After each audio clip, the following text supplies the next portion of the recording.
I've got one ever-present myth out there about question related to this myth about law schools averaging scores versus taking the highest from Kaylee. Kaylee's asking, do schools take your highest score or do they look at all tests you've taken? So the short answer is they really only care about your highest score, but they do see all scores on your record being all tests you've taken within the past 5 years. So if you took the LSAT back in 2011, that score is no longer on your record. If you got a 120 or a 180, doesn't matter. Law schools will not know about that and they will not consider it valid.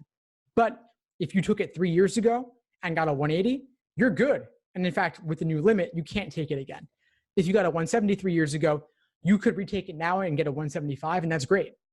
And if you got a 170 previously, retake it and get a 160, no big deal.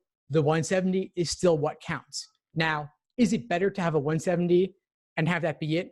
Or have, let's say, two 170s versus a 170 followed by a 160?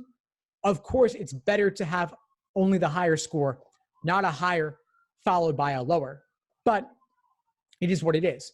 The reason law schools only have incentive to consider the highest is because that is what gets reported to the American Bar Association.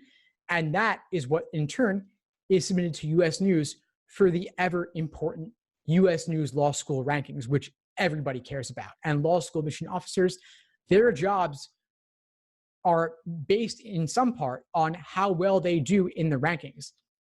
So if they admitted a lot of applicants with low scores and that dragged down the school's median in the rankings, that would be a very bad thing for the school. Schools, their marketing, their alumni donations, and many other things, their reputation rests on them having high numbers. So they really do only have reason to consider the highest.